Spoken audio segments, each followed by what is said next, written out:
تعظیم کی ہے جس نے محمد کے نام کی۔ معزز سامعین کرام، پردہ نشین خواتین اسلام، بزرگان محترم،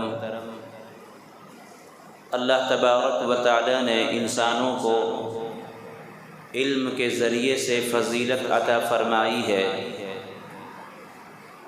اور ہر مقام پر علم کو پہلے نمبر پر رکھا گیا ہے۔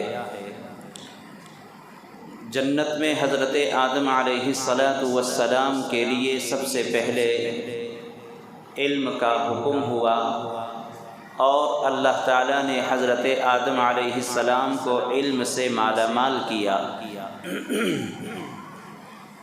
اس کے بعد قرآن کریم جب اس دھرتی پر نازل ہوا تو سب سے پہلے اللہ تعالیٰ نے جس آیت کریمہ کو نازل کیا وہ علم کے تعلق سے ہے۔ اقرأ بسم ربک الذی خلق، جو قرآن کی پہلی آیت ہے۔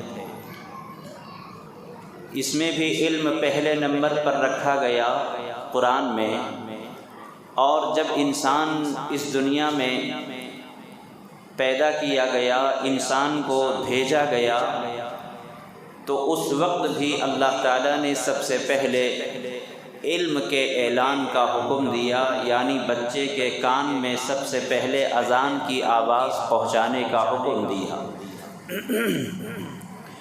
تو ان تمام باتوں سے یہ ہمیں خلاصہ سمجھ لینا چاہیے کہ علم کا مقام اسلام میں بہت اونچا ہے۔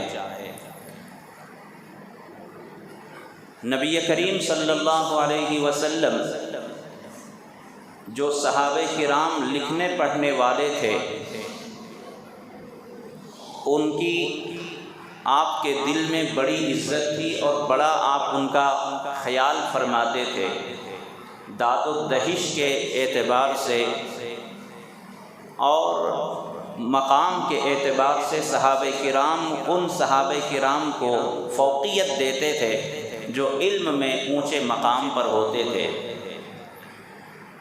اور یہی سلسلہ چلتا رہا ہے آج تک کہ علم والوں کا مقام اونچا ہوتا ہے۔ قرآن میں بھی یہی کہا گیا کہ علم والے اور بے علم یہ دونوں برابر نہیں ہو سکتے۔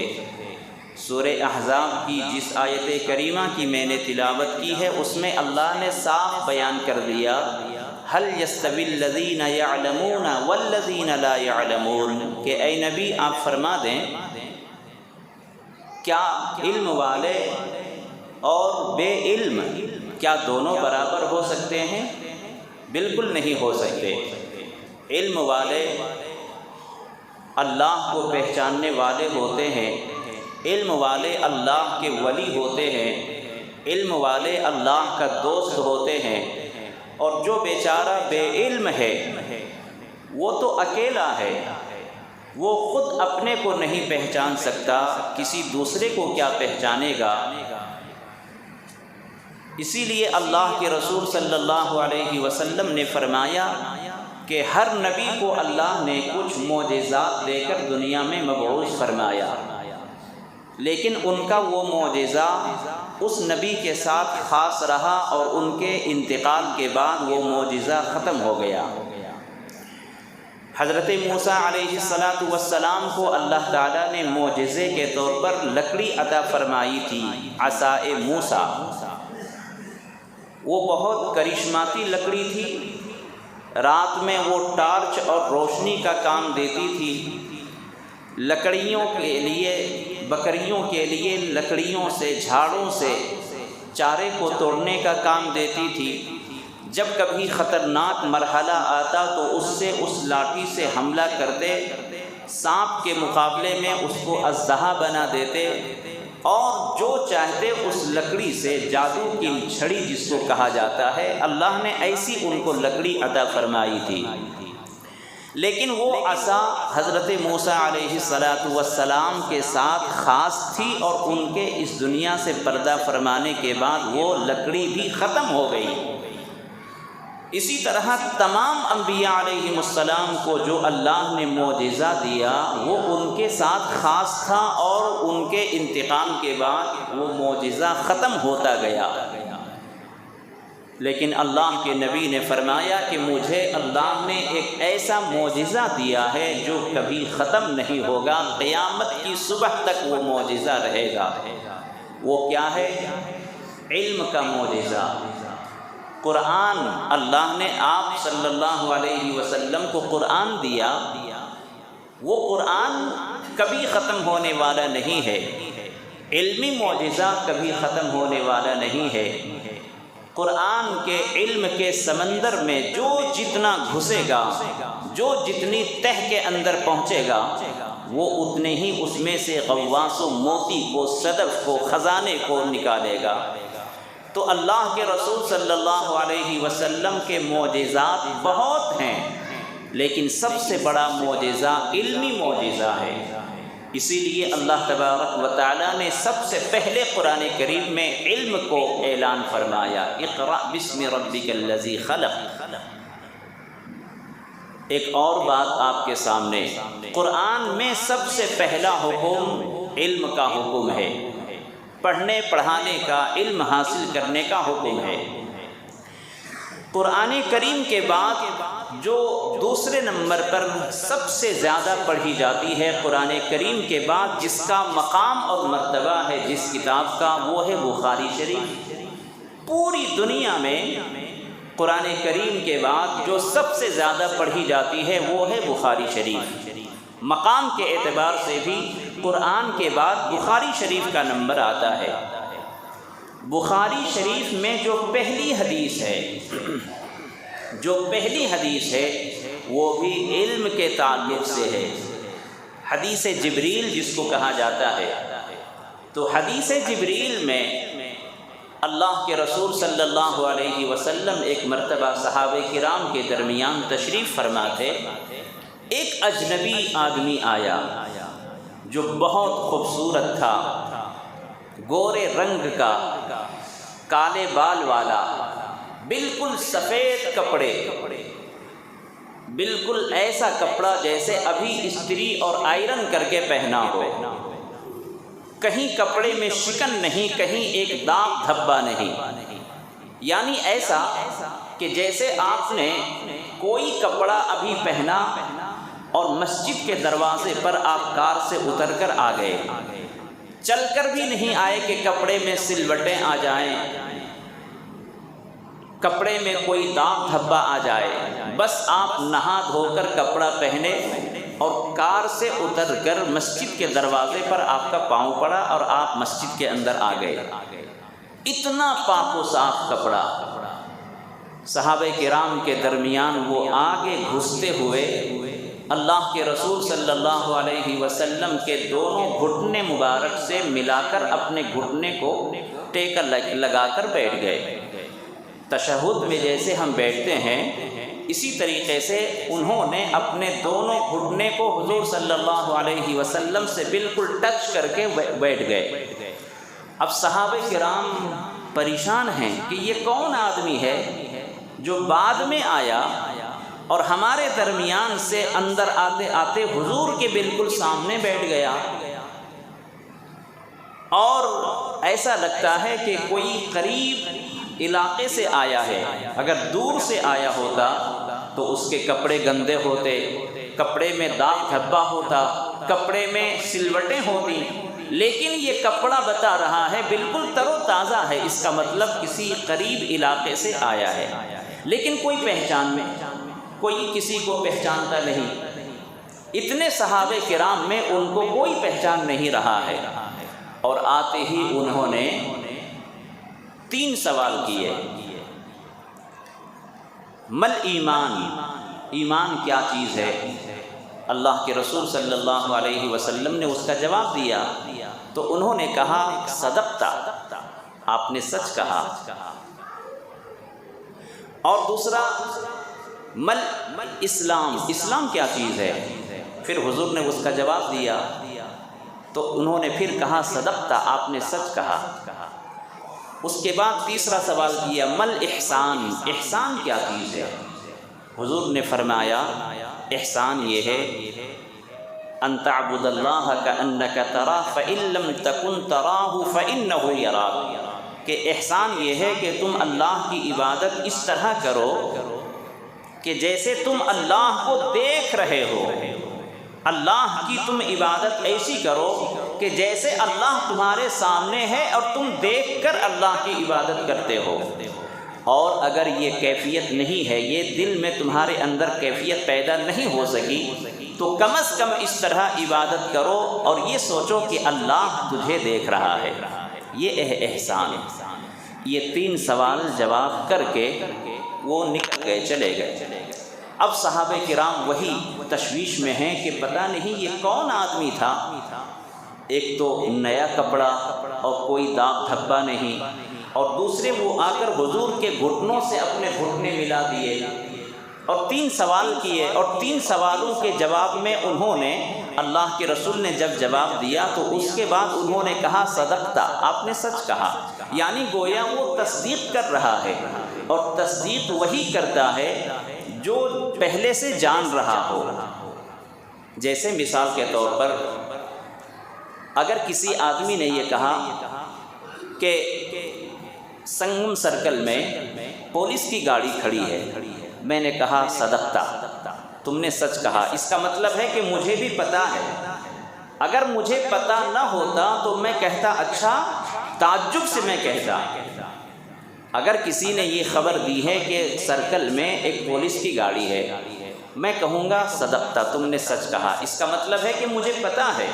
تو وہاں بھی ایسا ہی ہوا، اللہ کے رسول صلی اللہ علیہ وسلم جب جواب دے رہے ہیں تو وہ آدمی کہہ رہا ہے صدقتا، آپ نے سچ کہا، اس کا مطلب ان کو پتہ ہے۔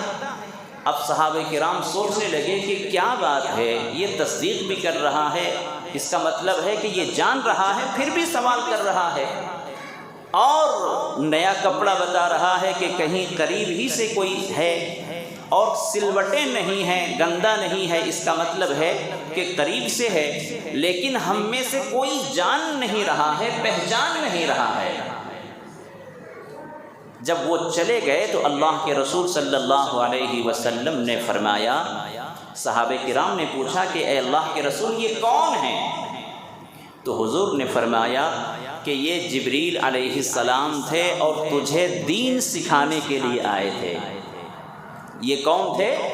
یہ جبریل علیہ السلام تھے جو تجھے دین کے بارے میں بتانے کے لیے آئے تھے، دین کا علم سکھانے کے لیے آئے تھے۔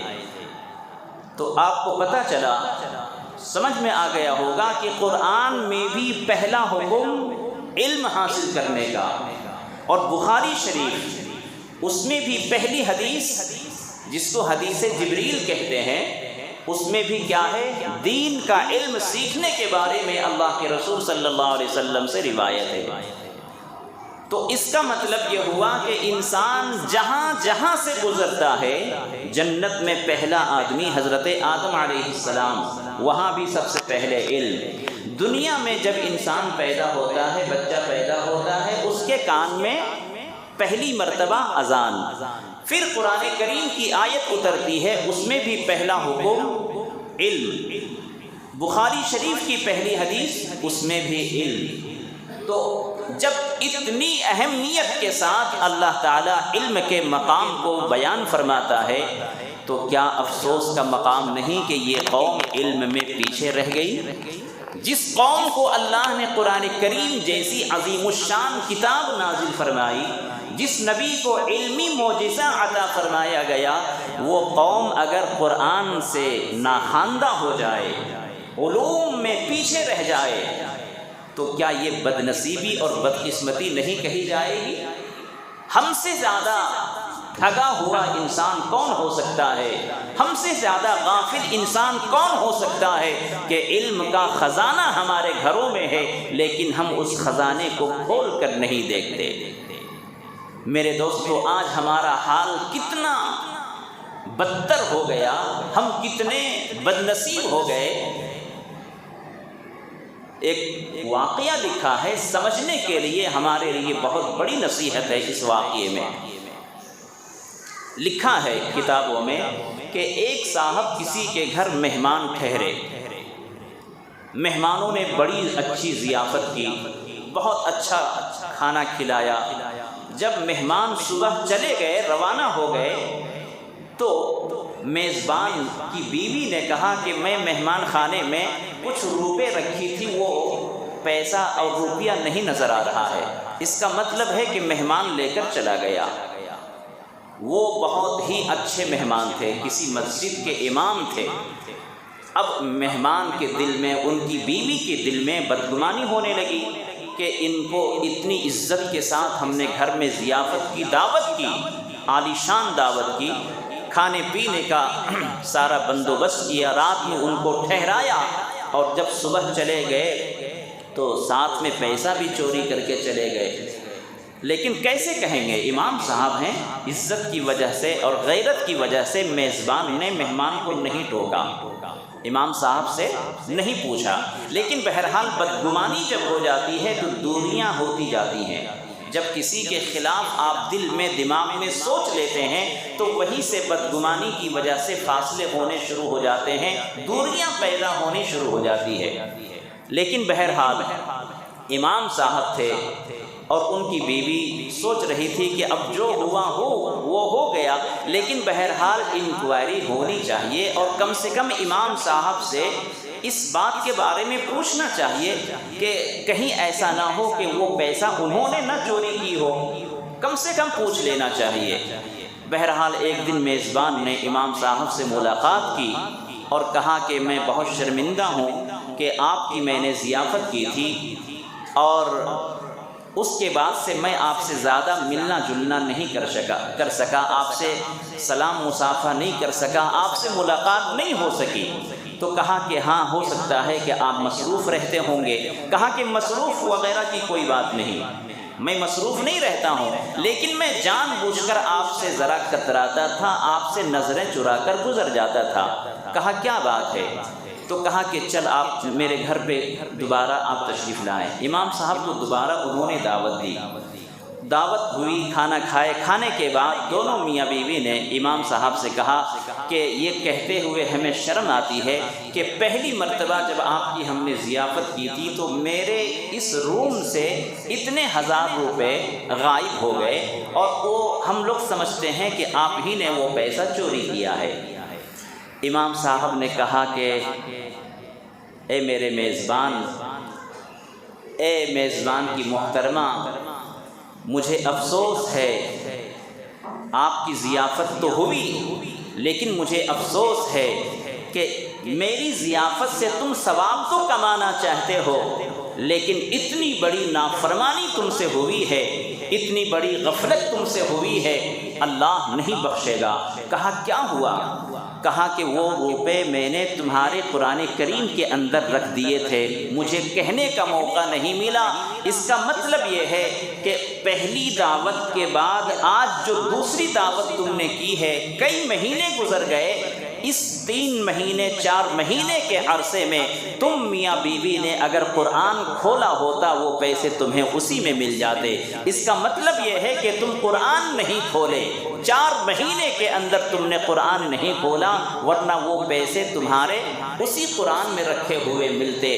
یہ ایک واقعہ ہے، ہو سکتا ہے کہ کسی نے بنا کر لکھا ہو، لیکن یہ حقیقت بھی ہے کہ آج مسلمانوں کے گھروں میں ساری چیزیں استعمال ہوتی ہیں، ساری چیزیں دیکھی جاتی ہیں، شوکیس کو دیکھا جاتا ہے، اس میں رکھے ہوئے سامان کو دیکھا جاتا ہے، ساری چیزیں استعمال ہوتی ہیں، لیکن خدا کی عزت و جلالت کی قسم، محروم قسمت والے قرآن نہیں چھوتے، قرآن نہیں پڑھتے، قرآن کی تلاوت نہیں ہوتی۔ اسی لیے کہا جاتا ہے کہ قرآن کریم اپنے رب سے شکایت کرے گا، قرآن کے بارے میں گواہی دے گا، قرآن پڑھنے والے کے بارے میں کہ کس نے ہمارا حق ادا کیا تھا اور کس نے غفلت کی تھی اور کس نے ہماری حق تلفی کی تھی۔ اس لیے میرے دوستو، قرآن کریم سے اپنا رشتہ جوڑیں، قرآن کریم سے اپنا تعلق جوڑیں۔ جب تک ہم قرآن کریم سے اپنا تعلق نہیں جوڑیں گے، دنیا کی کسی کتاب میں ہدایت نہیں مل سکتی۔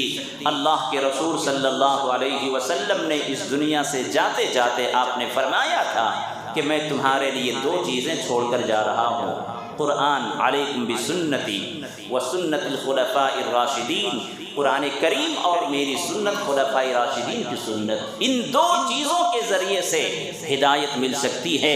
اس کے علاوہ اگر تم چاہو گے دنیا کی کسی کونے میں، دنیا کی کسی کتاب میں، دنیا کے کسی قانون میں پناہ اور سکون نہیں مل سکتا۔ اللہ کے رسول صلی اللہ علیہ وسلم نے فرمایا العلماء ورثۃ الانبیاء، اسی وجہ سے اللہ کے رسول صلی اللہ علیہ وسلم نے فرمایا کہ علماء ہمارے وارث ہیں، انبیاء کے وارث ہیں۔ وراثت دولت میں چلتی ہے۔ اللہ کے رسول صلی اللہ علیہ وسلم اور تمام انبیاء وہ مال و دولت چھوڑ کر نہیں گئے، علمی وراثت چھوڑ کر گئے۔ علمی وراثت کے اٹھانے والے، علمی وراثت کی حفاظت کرنے والے، قرآن کی دولت کو اپنے سینے میں محفوظ کرنے والے وہ کون ہیں؟ علماء ہی تو ہیں۔ علماء سے بڑھ کر نہ دنیا میں کوئی ہو سکتا ہے، نہ آخرت میں کوئی ہو سکتا ہے۔ سب سے اونچا مقام اللہ کے رسول صلی اللہ علیہ وسلم نے فرمایا کہ علماء کا مقام ہوگا۔ حد تو یہ ہے کہ وہ مجاہد جنہوں نے اللہ کے راستے میں اپنی جان کا نذرانہ پیش کیا، اپنے خون کے ایک ایک قطرے کو بہایا، اپنی گردنیں کٹوائیں، اس کو شہید کہا جاتا ہے۔ اللہ کے رسول فرماتے ہیں کہ قیامت کے دن شہیدوں کا خون اور علماء کرام جو حدیث اور قرآن لکھتے ہیں، مسائل لکھتے ہیں، ان کی روشنائی اور انک کو وزن کیا جائے گا اور وزن میں علماء کی سیاہی بڑھ جائے گی۔ قرآن کریم کی تعلیم، قرآن کریم کی نشر و اشاعت بہت بڑی فضیلت کی چیز ہے۔ محمود غزنوی، سلطان محمود غزنوی ایک بادشاہ گزرا ہے، اللہ والا۔ سلطان محمود غزنوی، ان کے دل میں 3 باتیں کھٹکتی تھیں۔ 3 باتوں کے بارے میں ان کو ڈاؤٹ تھا کہ یہ صحیح ہے یا غلط ہے۔ پہلی بات ان کے دل میں یہ کھٹکتی تھی کہ میرے باپ جو ہیں سبکتگین ان کا نام لکھا ہے، تو میں سبکتگین کا بیٹا ہوں یا نہیں۔ اپنے نسب کے بارے میں ان کو ڈاؤٹ تھا کہ میں سبکتگین کا بیٹا ہوں یا نہیں، اس لیے کہ میرا باپ پہلے فوجی تھا، اس کے بعد بادشاہ بنا، تو یہ اپنے آپ کے بارے میں، اپنے نسب کے بارے میں ان کو ڈاؤٹ تھا کہ میں سبکتگین کا بیٹا ہوں یا نہیں۔ ایک ڈاؤٹ یہ۔ دوسرا ڈاؤٹ یہ تھا کہ دین کے بہت سارے شعبے ہیں، دین کے بہت سارے شعبے ہیں، علم حاصل کرنا، مدرسے چلانا، مسجد کا نظام، خانقاہ کا نظام، مخلوق کی خدمت، بہت سارے شعبے ہیں، ہر ایک نیک کام کرنا دین کا شعبہ کہلاتا ہے۔ تو اللہ کے رسول صلی اللہ علیہ وسلم نے جو فرمایا کہ دین کے مختلف شعبے ہیں، اب اس بادشاہ کو یہ شک تھا کہ اتنے شعبوں میں سب سے افضل شعبہ کون سا ہے۔ یہ ان کو شک تھا کہ کون سا شعبہ سب سے افضل ہے، سب سے بہترین شعبہ دین کا کون سا ہے۔ ایک یہ ڈاؤٹ تھا، اور تیسرا ان کے ذہن میں یہ ڈاؤٹ تھا کہ مجھے اللہ کے نبی علیہ الصلاۃ والسلام کی زیارت کیوں نہیں ہو رہی ہے۔ میں جنتی ہوں، جہنمی ہوں، میں سعادت مند ہوں یا بدبخت ہوں، اس کے بارے میں ان کو شک ہو رہا تھا۔ اللہ تبارک و تعالی نے ان کے ان تینوں شک کو کیسے دور فرمایا۔ وہ ایک مرتبہ اپنی رعایا اور اپنے ملک کے حالات کو جانچنے کے لیے راؤنڈنگ میں نکلے، گشت کے لیے نکلے، تو گزرتے گئے ایک جگہ انہوں نے دیکھا کہ ایک لڑکا ہے، معصوم سا لڑکا، وہ کہیں بیٹھ کے پڑھ رہا ہے۔ شام کا ٹائم تھا، لائٹ کی کمی تھی، وہ کسی گھر کے سامنے وہ پڑھ رہا تھا۔ گھر کے جو دروازے کے درمیان جو دو دروازے کے بیچ میں جو تھوڑا گیپ ہوتا ہے اس سے روشنی نکل رہی تھی اور اس میں وہ کتاب لے کر پڑھ رہا تھا۔ اس زمانے کی بات ہے۔ تو اس بادشاہ نے دیکھا کہ وہ طالب علم ہے، پڑھنے والا لڑکا ہے، وہ پڑھ رہا ہے، تو بادشاہ نے اپنی سواری روک کر پوچھا کہ بیٹے تم مسجد میں کیوں نہیں چلے جاتے؟ وہاں روشنی کا انتظام ہوتا ہے، وہاں پڑھنا۔ تو انہوں نے کہا کہ مسجد میں انتظام نہیں ہے، اس لیے میں یہاں اس گھر کے سامنے بیٹھ کر پڑھ رہا ہوں۔ تو اس بادشاہ نے کہا کہ اچھا ٹھیک ہے، کل سے میں تمہارے لیے انتظام کروں گا، روشنی کا انتظام کروں گا اور تم وہیں جا کر پڑھنا۔ یہ ہو گیا۔ اس کے بعد وہ بادشاہ گھر لوٹا، رات ہوئی، سویا تو اللہ کے نبی علیہ السلام کی زیارت ہوتی ہے خواب میں، اور اللہ کے رسول صلی اللہ علیہ وسلم فرماتے ہیں اس بادشاہ سے کہ اے سبکتگین کے بیٹے، تم نے میرے وارث کی مدد کی ہے، میرے وارث کے پڑھنے کے لیے تم نے جو روشنی کا انتظام کیا ہے، تجھے بھی اللہ تبارک و تعالی ایسا ہی دنیا میں روشن کر دے گا۔ اتنا خواب دیکھنے کے بعد وہ بیدار ہو گیا۔ اب اس خواب میں علماء نے جو نتیجہ نکالا ہے، جو خلاصہ پیش کیا ہے، وہ تینوں اس میں شک اور ڈاؤٹ کو دور کیا گیا۔ سب سے پہلے اللہ کے نبی علیہ السلام نے کیا فرمایا خواب میں؟ اے سبکتگین کے بیٹے۔ بادشاہ کو پہلا ڈاؤٹ یہی تھا نا کہ میں سبکتگین کا بیٹا ہوں یا نہیں، نسب کے بارے میں شک تھا، تو اللہ کے رسول نے سبکتگین کا بیٹا فرمایا۔ ایک ڈاؤٹ یہ کلیئر ہوا۔ دوسرا ڈاؤٹ یہ تھا کہ دین کے مختلف شعبے ہیں، کون سا شعبہ بہترین ہے؟ اللہ کے رسول نے فرمایا اے سبکتگین میرے وارث جو علماء کے جو وارث ہیں اس کی طرف اشارہ کر کے، طالب علم کی طرف اشارہ کر کے کہ میرے وارث کی تم نے تعلیم کے اعتبار سے جو روشنی کا انتظام کیا ہے، جو وہ قرآن پڑھ رہا تھا، وہ تم نے اس کی نشر و اشاعت میں جو حصہ لیا ہے، اللہ تعالیٰ تجھے بھی ایسا ہی روشن کرے گا۔ تو اس سے یہ معلوم ہو گیا کہ جو دین کی تعلیم میں لگے ہوئے ہیں علماء اور اسٹوڈنٹ طلباء، یہ دین کے سب سے بہترین شعبے میں لگے ہوئے ہیں۔ جو ان کو ڈاؤٹ تھا وہ یہاں کلیئر ہو گیا اور زیارت ہو گئی۔ وہ اپنے بارے میں یہ سوچ رہے تھے کہ مجھے زیارت کیوں نہیں ہو رہی ہے، تو زیارت بھی ہو گئی۔ تو تین ڈاؤٹ جو ان کے دل میں تھے، محمود غزنوی کے دل میں، اللہ تعالیٰ نے ایک طالب علم کی برکت سے یہ تینوں شکوک و شبہات کو دور فرما دیا۔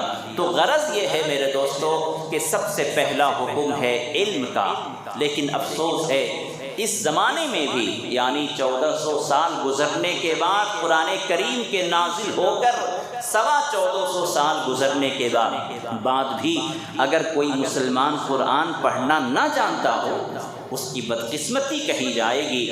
علماء کی اتنی تعداد ہونے کے باوجود، علماء کی اتنی تعداد کہ جہاں چاہیں آپ قرآن کریم کی تعلیم حاصل کر سکتے ہیں، مدارس بے شمار، مساجد گلی گلی میں علماء کی تعداد بے شمار، اور اگر کوئی مسلمان کہتا ہے کہ مجھے قرآن پڑھنا نہیں آتا، افسوس ہے، اس کی بدقسمتی کہی جائے گی، اس کی محرومی قسمت کہی جائے گی۔ اس لیے میرے دوستو یہ شوال کا مہینہ ہے، کم از کم تم بوڑھے ہو گئے قرآن پڑھنا نہیں جانتے، سیکھنا چاہیے۔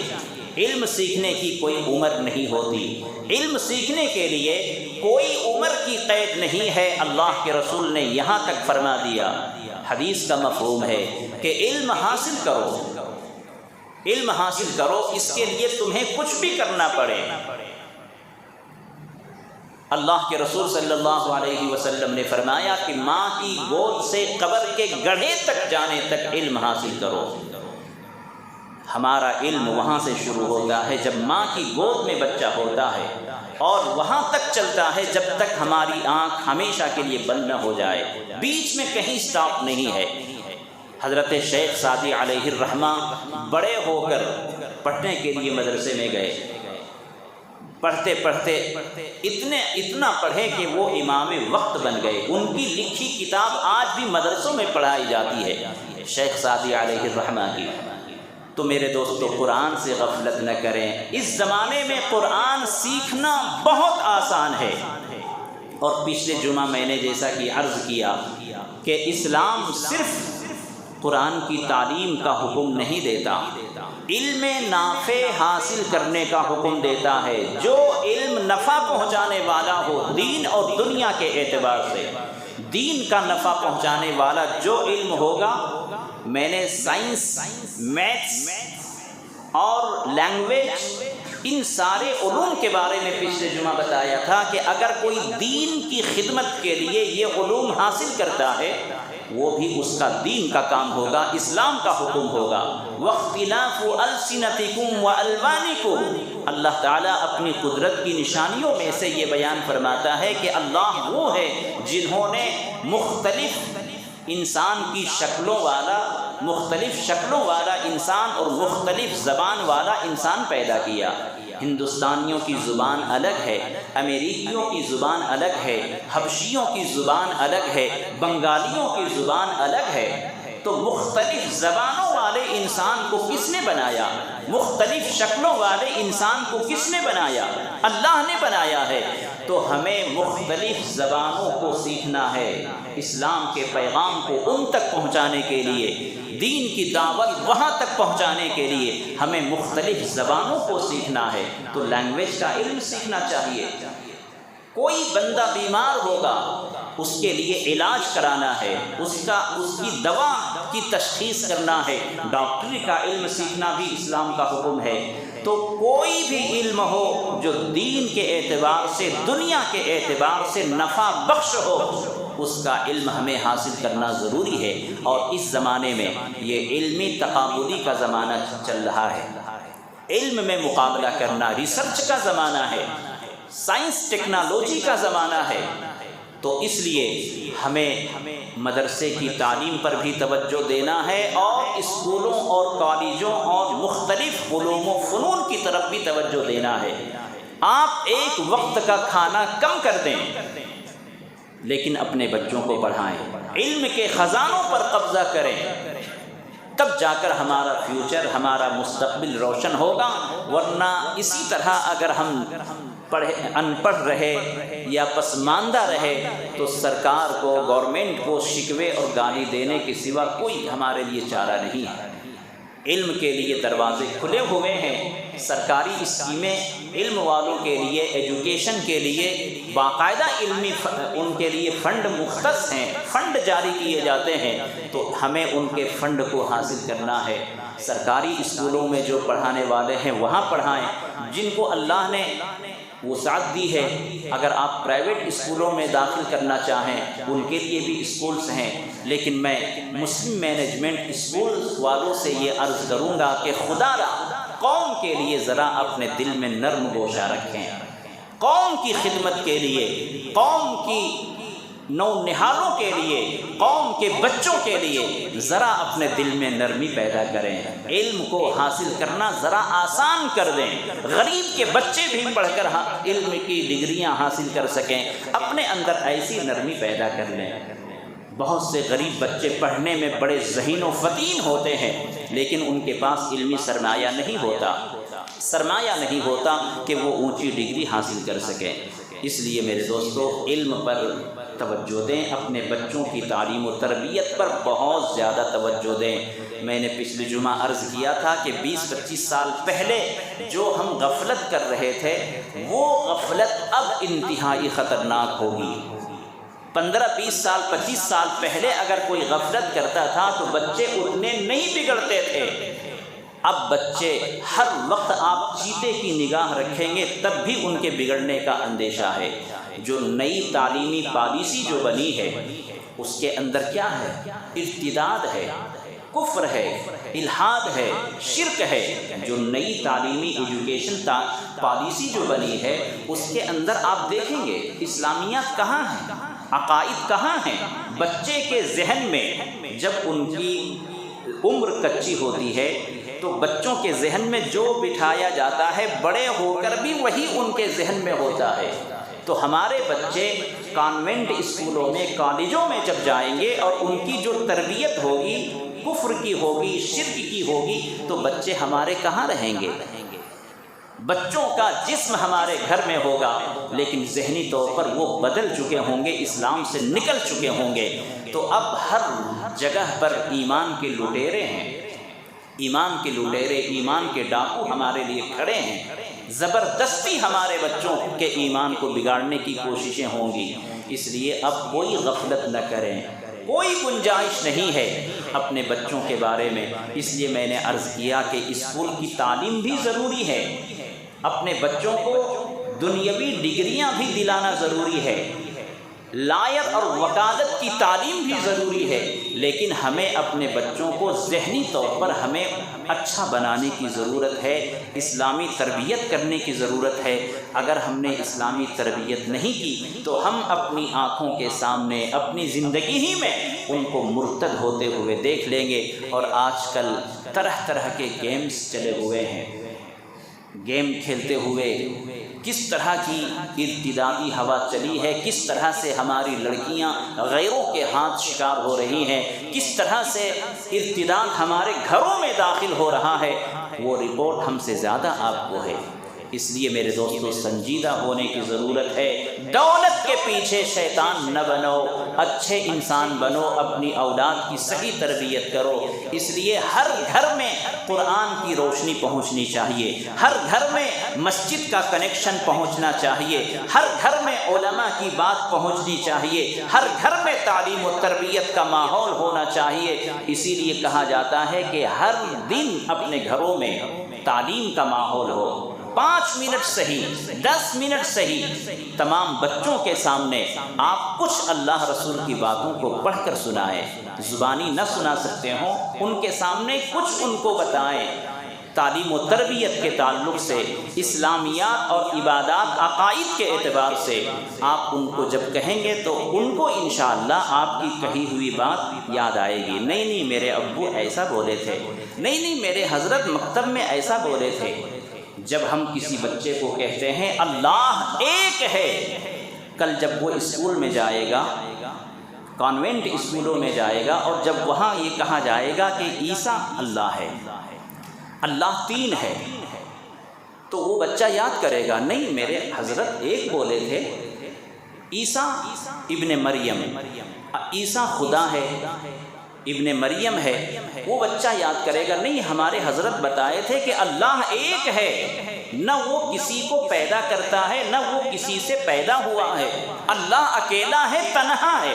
وہ بچہ یاد کرے گا۔ آپ جب بتائیں گے وہ بچہ یاد کرے گا نہیں میرے ابو امی ایسا بولے تھے۔ تو اس لیے میرے دوستو صرف بچوں کے لیے بینک بیلنس نہ کریں، بچوں کے لیے ساری سہولتیں آپ کر کے جائیں لیکن تعلیم و تربیت نہ کریں، آپ کی قبر پر فاتحہ پڑھنے والا بھی وہ بچہ نہیں رہے گا۔ اس لیے ان باتوں پر ذرا توجہ دیں، بہت وقت کم رہ گیا ہے ہمارے پاس، حالات کتنے خطرناک ہو رہے ہیں۔ آپ اخبار پڑھیں، نیوز چینل دیکھیں، جیسے تسبیح کا دانہ ٹوٹ جائے، تسبیح تاگا ٹوٹ جائے تو تسبیح کے دانے یکے بعد دیگرے کتنی رفتار سے دانے گرتے ہیں، اس طرح سے مسلمانوں پر حالات آئے ہوئے ہیں۔ نیوز چینل دیکھو، دماغ خراب ہو جاتا ہے، دنیا اندھیر اور تاریک ہو جاتی ہے۔ اس لیے بیدار ہو جائیں، اپنی نسلوں کی حفاظت کریں، اپنے ایمان کی حفاظت کریں، دین کی حفاظت کے لیے کھڑے ہوں۔ کوئی ہمارے لیے فرشتہ اترنے والا نہیں ہے، کوئی حکومت آپ کی حفاظت کے لیے آگے آنے والی نہیں ہے، خود ہمیں اپنے ایمان کی، اپنے جان کی، اپنے بال بچوں اور ان کے ایمان کی حفاظت کے لیے خود ہمیں کھڑے ہونے کی ضرورت ہے۔ اللہ تعالی ہمیں ان باتوں پر عمل کرنے کی توفیق عطا فرمائے۔ وآخر دعوانا ان الحمد للہ رب العالمین۔